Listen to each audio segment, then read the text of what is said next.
The Prophet's daily diet, the Sunnah of health. The Prophet Muhammad, peace be upon him, lived for more than 60 years in the Arabian Peninsula, through wars, travels, continuous fasting, and unceasing jihad. Yet, not a single chronic illness was ever recorded throughout his entire life. How is this possible? The answer lies in his daily diet, a diet preserved for us in the authentic hadiths of Sahih al-Bukhari, Sahih Muslim, and the Quran itself. This is not a secret, it is a system, and it is time we rediscover it. The first foundation of the Prophet's diet was barley bread. This was the food that never left his table throughout his stay in Medina, whole grain, never sifted. Aisha, radiallahu anha, said, "The family of Muhammad never ate their fill of wheat bread for 3 consecutive nights, from the time they came to Medina until he passed away." Bukhari. Barley bread provides longer satiety and more sustained energy than white bread. It is rich in fiber that regulates blood sugar and strengthens the intestines. It was the main component of the Prophet's favorite dish, tharid, barley bread, crumbled into meat broth, a meal combining protein, carbohydrates, and fluids in a single bowl.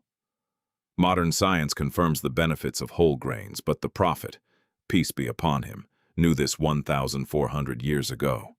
Barley bread is not poor people's food. It was the foundation upon which his entire physical health was built.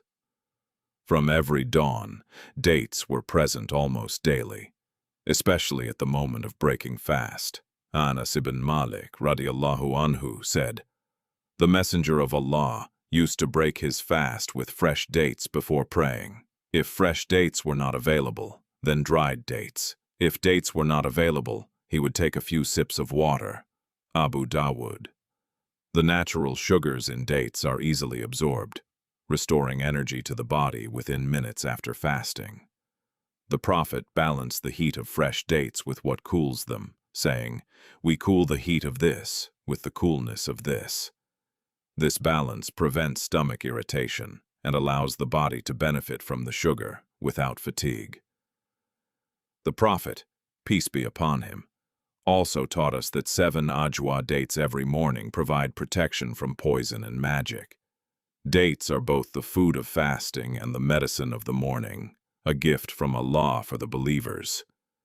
Beside the dates on every table was something else that Allah mentioned in his book, olive oil. Allah says in Surah An-Nur, "Lit from a blessed tree, an olive," 24:35. The Prophet, peace be upon him, said, "Eat olive oil and anoint yourselves with it, for it comes from a blessed tree." Tirmidhi and Ibn Majah. They used olive oil, both for eating and for anointing the body and hair. It contains healthy fats that protect the heart and reduce inflammation. When mixed with vinegar and barley bread, it creates a chemical balance that protects the arteries and aids digestion, as modern science confirms today. The combination of barley bread, olive oil, and vinegar is the simplest table, and the most blessed. Vinegar was not a random addition to the Prophet's diet. It had its own special hadith. Jabir ibn Abdullah, radiallahu anhu, narrated, "The Prophet asked his family for condiment. They said, 'We have nothing but vinegar.' He said, 'What an excellent condiment vinegar is! What an excellent condiment vinegar is!'" Muslim. He would constantly dip his bread in vinegar. It adds flavor, aids digestion, and complements the other foods on the table. Vinegar is known today for its antimicrobial properties and its ability to regulate blood sugar. Another revelation from 1,400 years ago. In the morning, before any food, the Prophet would start with something else, honey. Allah says in Surah An-Nahl, "From their bellies comes forth a drink of varying colors, in which there is healing for people." 1669. The Prophet used to drink honey mixed with cold water on an empty stomach as soon as he woke up. This habit cleanses the digestive system and energizes the body before any food. Abu Sa'id al-Khudri, radiallahu anhu, narrated that a man told the Prophet about his brother complaining of stomach pain. The Prophet said, "Give him honey." He gave him honey 3 times, and the man recovered.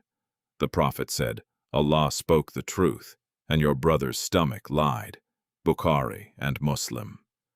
Honey provides quick natural energy, strengthens immunity, and has antibacterial properties, proven by modern research. When the day ends, the table would transform into something else. Milk. Dinner was mostly very simple: yogurt or milk with a piece of barley bread.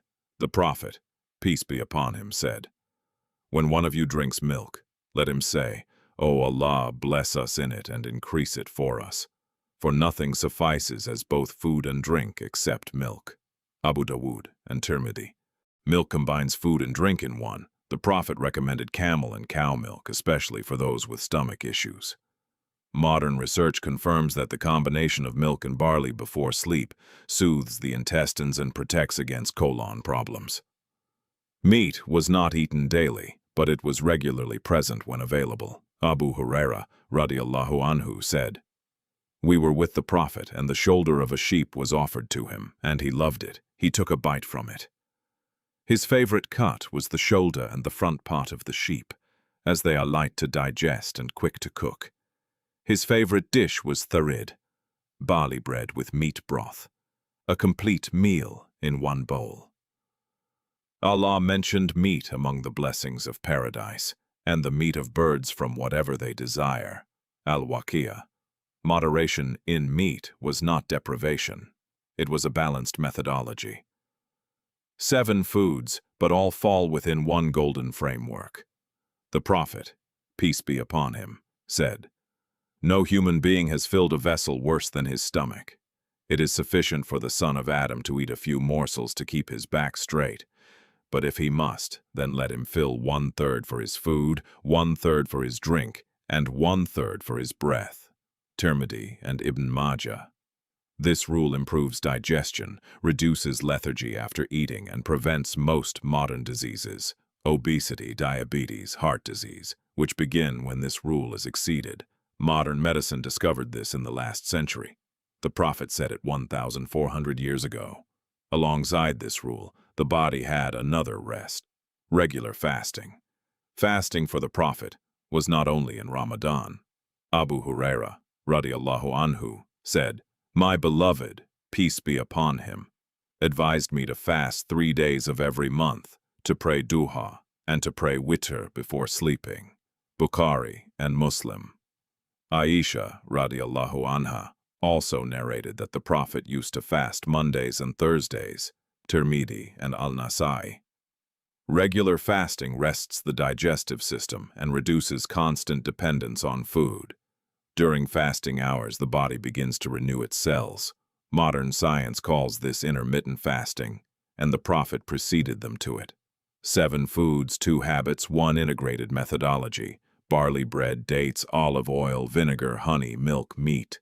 Moderation with the rule of thirds and regular fasting. No supplements, no complicated diets, no high cost. The difference between us and this system is not in knowledge. We now know it. The difference is in the decision. The Prophet, peace be upon him, said, "Indeed, deeds are judged by their endings. You are still breathing. You still have the chance to change one thing in your day, one meal, one habit, one decision before you sleep tonight. Bring 2 dates, drink a cup of milk, and do not forget to send blessings upon the Prophet, peace be upon him." If you found this beneficial, share it with someone who needs to rediscover the Sunnah of health. Subscribe for more, and may Allah bless us all with health and well-being.